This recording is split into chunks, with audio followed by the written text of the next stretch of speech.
This right here is the new iPhone 16e. It's Apple's new affordable iPhone. And you get some really great new features. You get Apple Intelligence right out the box.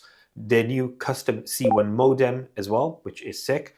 A new 48 megapixel camera on the rear, single lens of course, and an all new design with no home button for the first time on the affordable iPhones, which is sick. But then there's a lot of reasons to buy the iPhone 16e and then a lot of reasons to not buy the iPhone 16e. Now, one of the reasons to buy the iPhone 16e is right out of the box, you get an A18 chipset, which is sick. It is slightly been down with 2 GPU cores reduced compared to the standard you get in the 16 series as a whole. But generally speaking, this is a performance monster. So when it comes to multitasking, getting through your different windows, navigating the phone, browsing, all of that runs incredibly well. And obviously the A18 is built essentially around Apple Intelligence. But when it comes to things like gaming on the iPhone 16e, again, performs very well.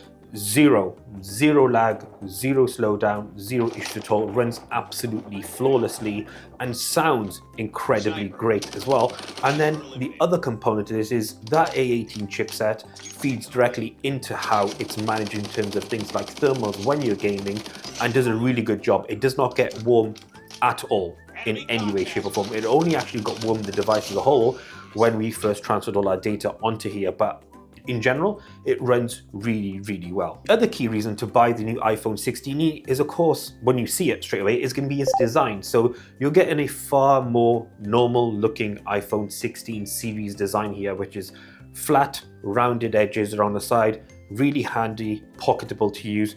And then on the front here, you've got a notch, which is the first time you have this. This is a recycled version of the iPhone 14, not a bad thing.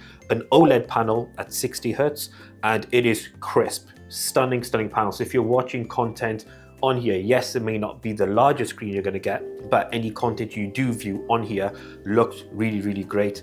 Colors are super punchy. And again, to emphasize, when it comes to sound output, iPhones tend to be almost unmatched because their quality is absolutely brilliant. The other thing that's come to the iPhone 16e is the action button, which is actually a great addition and actually makes it sit perfectly in line with the rest of the 16 series. So this customizable button, you can change to camera, visual intelligence for Apple Intelligence, for example, torch, whatever you fancy. In a separate menu, you can change this to however you fancy. So overall, the design is a significant change compared to the last gen SE. The other change you're going to find is this rather lovely looking 48 megapixel sensor on the rear that sits on the back of the iPhone 16e. Photo and video quality is actually a bit of a difference compared to your standard iPhone. So these are, I would say, a little bit more punchier in terms of color, but they have a slightly pixel-esque photo style to them, which is a bit of a variance compared to what you'd normally expect from an iPhone. But generally speaking, photo quality in day and night is very good.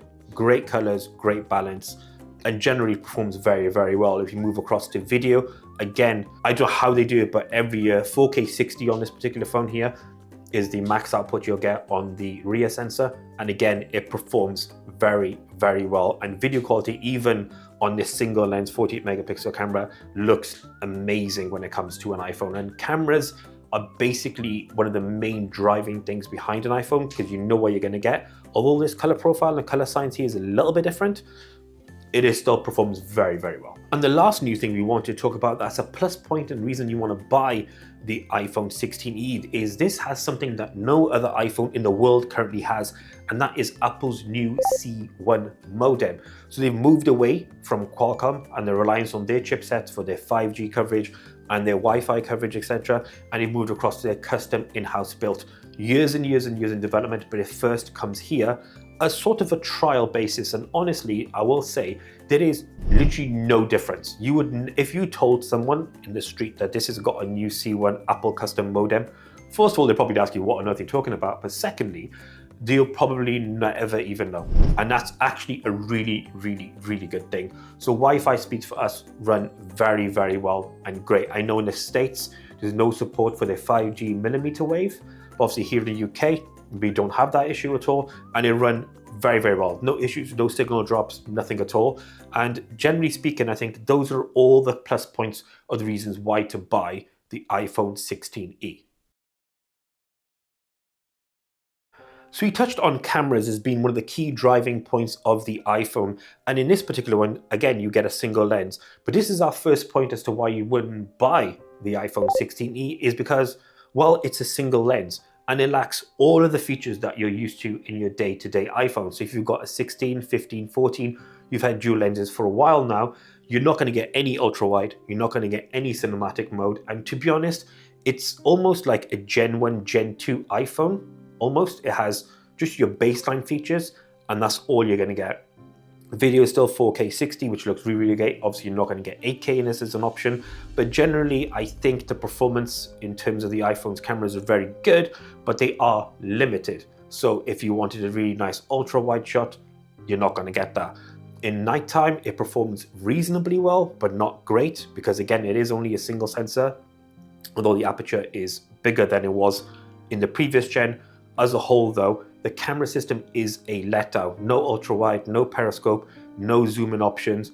All of those are sort of mainstays in a lot of Android phones that you can get for significantly less than the 16e costs. So there's a bit of an odd omission from Apple. And you know what I was going to bring up, whether it was now or later in this review, and that is, it is a 60 hertz panel still at $600, pounds, whatever you want to call it. It is still a 60 hertz panel. Yes, they're not going to put it to 90 or 120 hertz regardless, because that would kind of sort of create issues with the normal standard 16 and 16 plus. But at a phone that costs as much as this does, and it's on the premium side, you do get a 60 hertz panel. Now you'll really see that, and we've tried to replicate it. I think it's more visible by eye rather in video, is those animations are so smooth and so well developed that you sometimes do get tiny bits of ghosting when you're transitioning in between apps, or you're opening and closing apps really, really quickly. It's very subtle. It's very, at times it can be more noticeable, but it is there. And that, I think, is one of the limitations on the 16e, is because it's got that slightly nerfed down, binned down GPU, that when it comes to handling really heavy tasks and heavy graphics, etc., then yes, it can impact this as well, which is a shame, because at 60 hertz at this price point, you can get something like a CMF Phone 1 with a 120 hertz panel for about 250 quid, 200 quid, which is insane, but then insane that Apple aren't doing a higher refresh panel on this. The other letdown, and one of the reasons not to buy this particular phone, is if you got, say, an iPhone 12, you maybe sort of took on and bought MagSafe as a way of charging your devices. Well, weirdly, you can't use it here. So we're giving you an example here of a MagSafe compatible SSD that sticks on the back here from iPhone P10. Great SSD.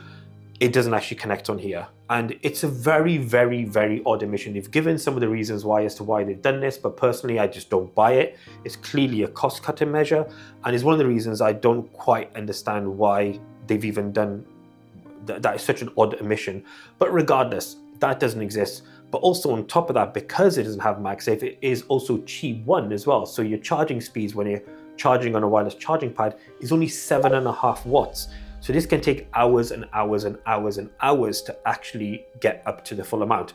And one thing I will say, having sort of done some research and watched some reviews and some day-to-day use cases ourselves, the alignments to actually charge on a wireless charging pad is also pretty weird. It doesn't always sit right. It does kind of get a little bit fiddly. So you could leave it on your charger pad thinking it's charging, come back a little while later, and yeah, it's not charging, which is a very big issue. And the biggest issue, we waited right way until the end of this review to give you this, and that is price. So this iPhone 16e in its baseline configuration in this size as it is $599 or pounds. Now on the face of it, you're probably thinking an iPhone for 600 quid, let me have it. But you have to factor in that there are some massive limitations on this. This is still a single lens camera. It's still a 60 hertz panel. It's still using the old iPhone 14 design profile as well. So you do get Face ID, which is great, but you don't get Dynamic Island, which is a massive omission, and that's been on the iPhone 15s and upwards, which is a bit of a miss. And I think that $599 price point with the amount of things that are actually missing on this device is a big no-no. And we've already touched on some of those things like MagSafe, things like not Qi 1 to Qi 2, etc. All those are an omission. In addition to that, you're probably going to find the charging speeds are going to be capped up, I'm going to guess, about 15 watts on this particular iPhone 16e, which again, it is USB-C, but it puts it a gen behind things like the standard 16s. This phone could have been so much more. I think though, if you look at the price points across Apple's iPhones, you'll see that the $599 price point, if you wanted any addition, say you said, I want a second camera, you're going straight up to an iPhone 16 or a refurbished iPhone 15. And I'd probably say that if you're in the market for a new iPhone, and it has to be an iPhone, and you've got a budget, probably consider the refurb market, potentially, or get an older iPhone that gives you two lenses on the rear and will generally get you overall better performance. One thing we didn't touch on in this review, but we will touch on very quickly right now, is Apple Intelligence. Again, it's very much, everyone's seen what Apple Intelligence is about. We haven't touched on it. It does work on here. It does exist on here. It runs as you'd expect it to run, but it's so lacking in features from what they promised until now that we haven't really touched on it in this review. But of course, if you'd like us to, let us know in the comment section. And also in the comment section, let us know your thoughts on the iPhone 16e.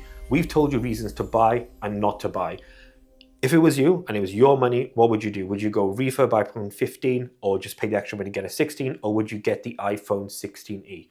Thank you so much for watching. Till the next one, as always, we out.